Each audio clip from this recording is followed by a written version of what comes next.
Something's off with Alex DeWitt. Dr. Fauci doing big things. Mr. Dr. Fauci, a name that I have not heard in many moons, about 6 moons to be exact. Big celebrity in the year 2020, first year of COVID. Big celebrity. His name was everywhere. I remember he had a Disney documentary that came out. Disney did the full treatment, gave him like an hour and a half long documentary, and it went through all of Dr. Fauci's life.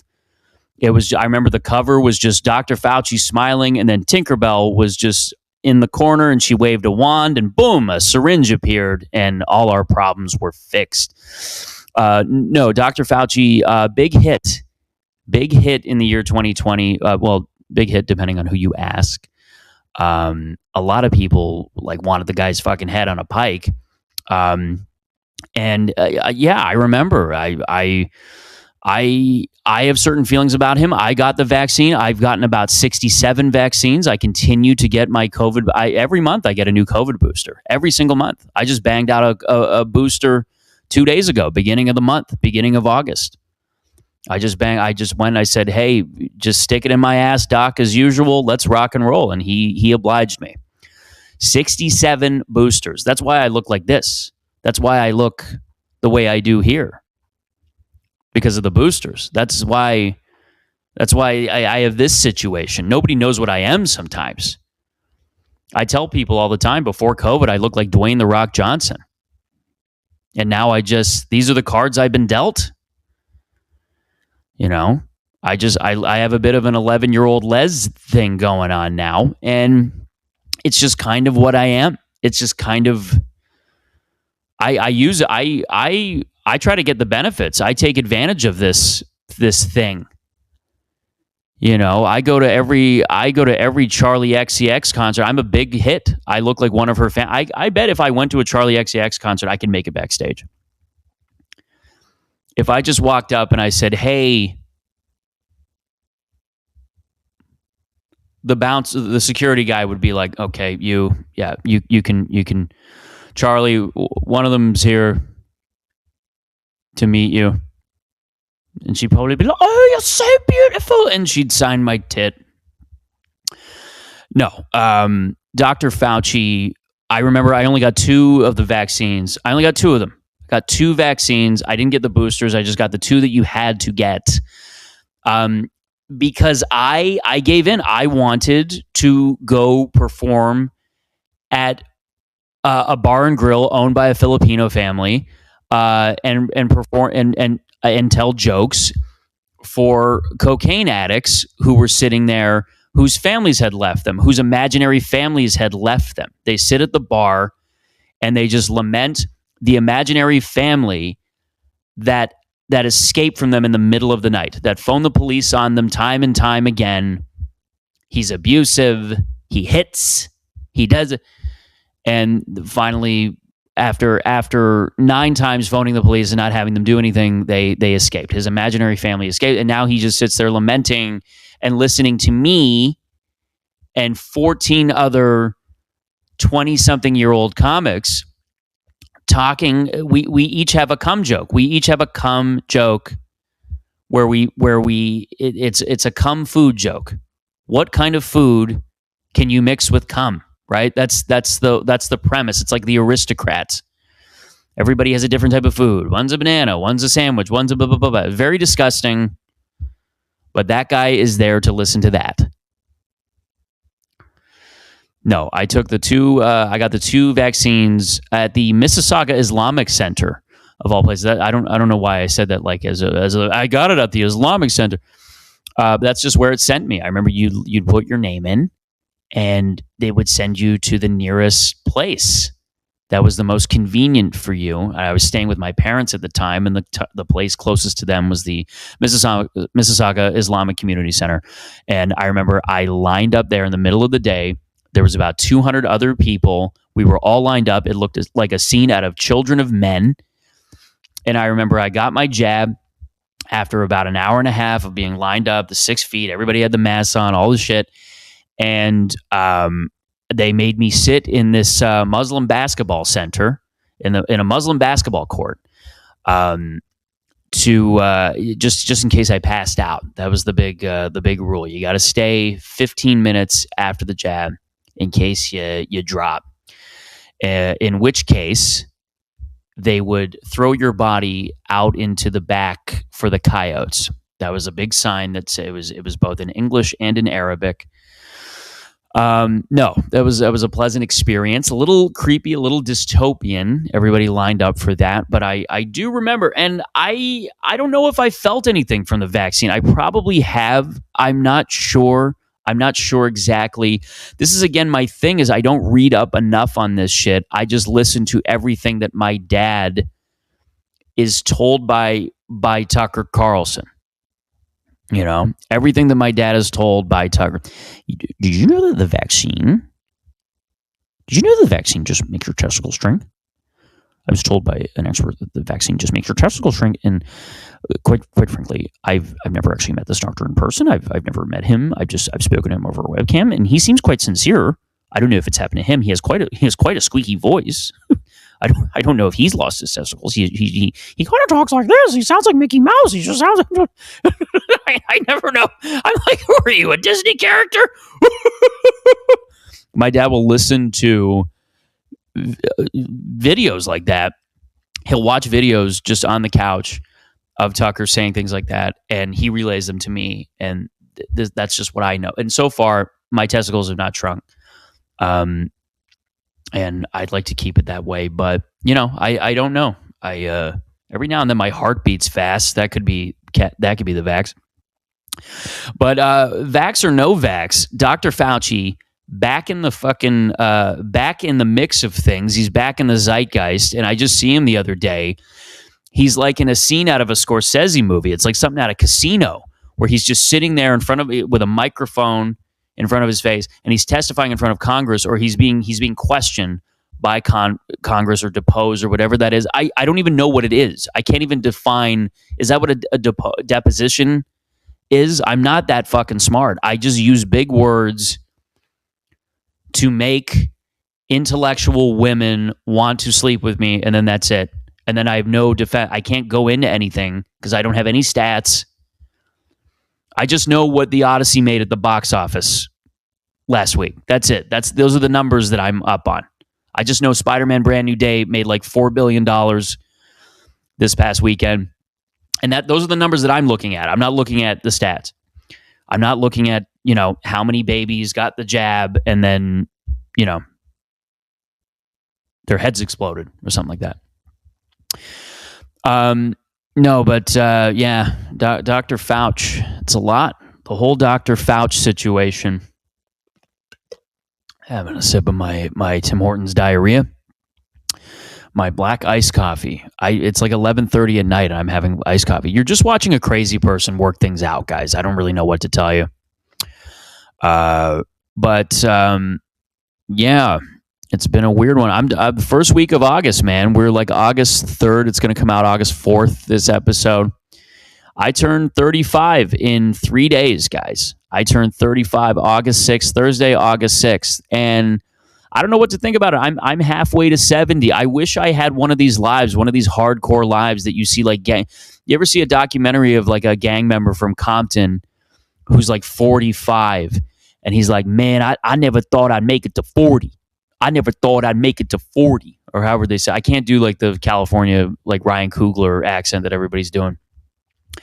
Oh, I never thought I'd make it to, I don't know, like I say, and I just, I never thought I'd make, I just sound like JFK.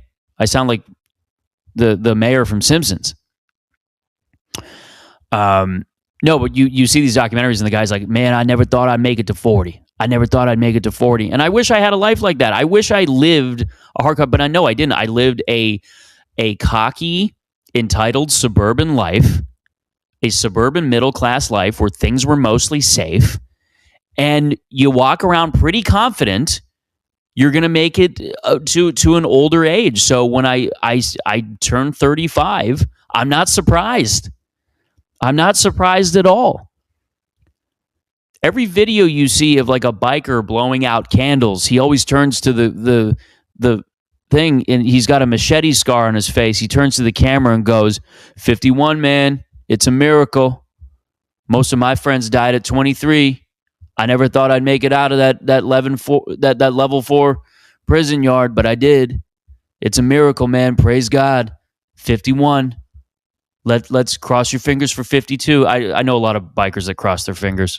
I know a lot of guys from the Hells Angels that really like that stuff, that are really suspicious with that. I know a lot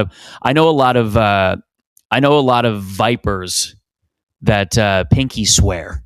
Let's just say that. No, but I'm pretty confident that I'm 35. I knew I'd probably make it to 35, and I'm pretty sure I'm going to make it to 40. I know I'm going to make it to 40. I shouldn't fucking say that. This is the type of thing that if something catastrophic or tragic was to happen to me, knock on plastic, Jesus, this is creepy, knock on whatever. But if something was to happen to me, my friends would go back to the part of the podcast where I say that, and they'd clip it and they'd share it in a group chat on the anniversary of my death. Look at this fucking idiot. This imbecile thought, yeah, he was getting cocky. This guy thought he was going to make it to 40. Yeah, fucking, hey, retard, you shouldn't have been looking at your phone while you were driving. You shouldn't have been texting. You should have been looking at your likes on Instagram while you were on the QEW highway. Yeah, I don't know really what to think of 35. It's just kind of a nothing. I'm just now in open water, it feels. I feel like this is kind of who I am, and I'm easing into it, and I'm kind of hopeful with it. I don't know. 35 is a weird one. R.I.P. Vinny Pastore from The Sopranos, who played Big Pussy Bonapacero, the famous mobster character turned FBI informant who died in the last episode of season 2. Spoiler alert, it's a 26, 27-year-old TV show. You've had more than enough time. What, were you in a coma because of the COVID vaccine? Were you in prison like that biker I was talking about? You couldn't watch The Sopranos? It's weird. No, it's sad when The Sopranos is my favorite show, my favorite all-time TV show. It's like Seinfeld, Breaking Bad. Those are kind of like runner-ups, but The Sopranos is my shit. I like it more than Better Call Saul. I like it. I just keep going back to it. I just started watching it like last week, coincidentally, and then I hear this guy dies. And when people from your favorite TV shows die, that's when you know that that's when you know that you're moving along in years. That's when you know that you're moving along in years. When the people from Seinfeld start dying, it's going to be a lot for me. It's going to be a lot to process. When Michael Richards, who is the oldest cast member, who I believe is like close to 80 years old, when he bites it, I don't know what I'm going to do. Regardless of the Laugh Factory stuff, legendary physical comedian, and I'm probably going to go back to what I'm probably when he dies, the first thing, to be honest, I'm probably going to watch is that Laugh Factory video. That grainy flip phone Laugh Factory video that somehow perfectly captured the audio. I'm going to probably go back to that and, start from there and then go further back into the past from there. Because that was really the last famous thing that he did, was that Laugh Factory video.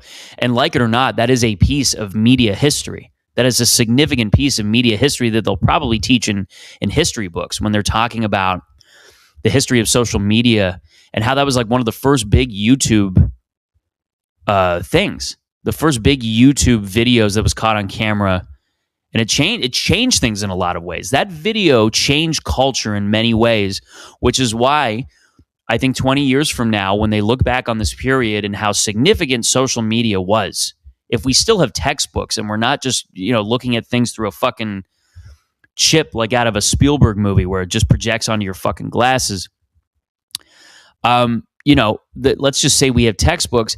That is going to, the Michael Richards, you are going to be looking, if you looked at the history of the 20th to 21st century, you are going to have just let's say the starts of the 21st century, you are going to have a picture of the World Trade Center. You're going to have a picture of 9/11, okay, the smoking World Trade Center, okay. You're going to have a picture of George W. Bush somewhere. You're going to have a picture of the Iraq War, Hurricane Katrina. You're going to have people, just a big picture of people sitting on top of their roofs just waiting for salvation, okay, in New Orleans in 2005. And then a child, a 13-year-old, is going to turn the page, and eventually they are going to land on a grainy picture of Kramer just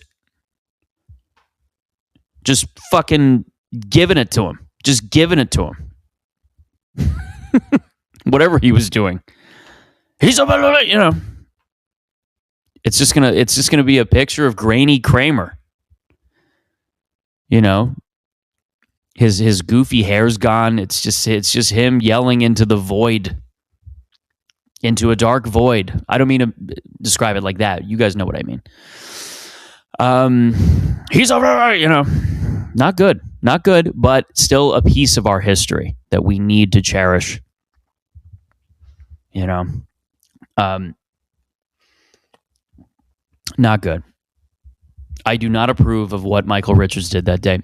But going back to the Vinny Pastore thing, it's somewhat surreal that this is beginning to happen because, you know, when you got Sopranos, you got James Gandolfini, you got the guy Tony Sirico, who played Paulie Walnuts. He's gone, and now you got a few other guys sprinkled in there that died. But then you got, you know, Big Pussy, and I'm sad about this. I'm quite emotional. I'm quite sentimental towards the cast of The Sopranos because that's like one of my favorite shows. And now they're dying. Now they're gone, and I'm not happy.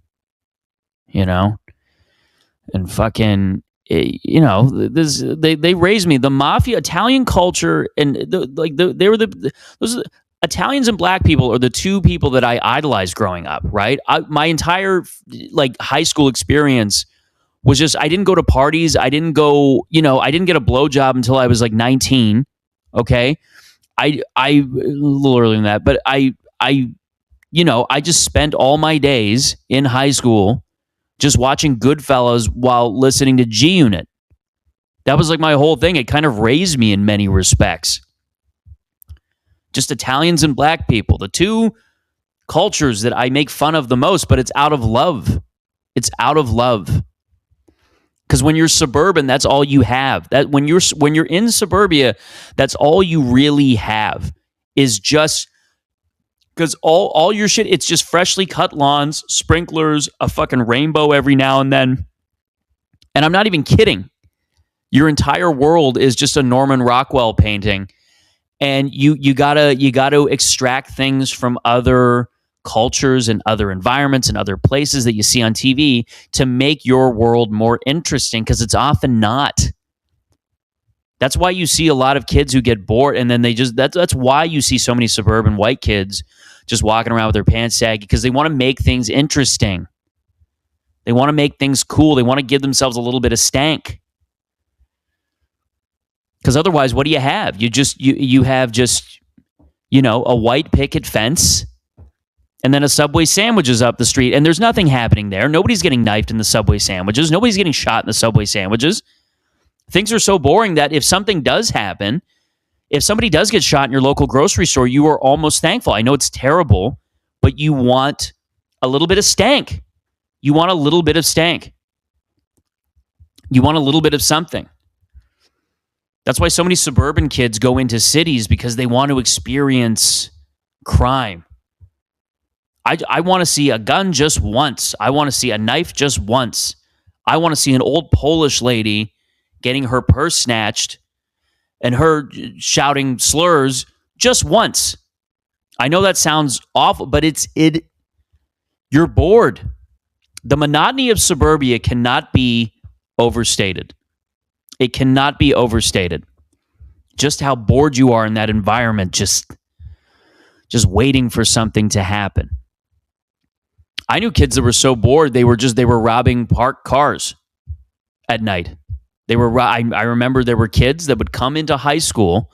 When I was in high school, every morning, there was just some idiot kid who was like, he would show an iPod and he's like, yeah, I lifted that out of a Sunfire. And then you would hear some kid like, my dad's got a Sunfire, his iPod was missing. And then there would be a big fight. There are no consequences in suburbia. There are no consequences for anything that happens. A lot of those kids that I knew that were like stealing from cars and shit, nothing happened. They wouldn't even get a slap on the wrist. The police never caught them. So a lot of their behavior over time translated and carried into their 20s and even into their 30s now. They're 36-year-old wannabe criminals who just never had anybody check them. And now, you're seeing that. So it's not good. R.I.P. Vinny Pastore. That's why I love The Sopranos. That's why I love rap music, because you got a little bit of stank. Something's Up podcast. Subscribe. Follow me on Instagram, Alex DeWitt Comedy. There it is.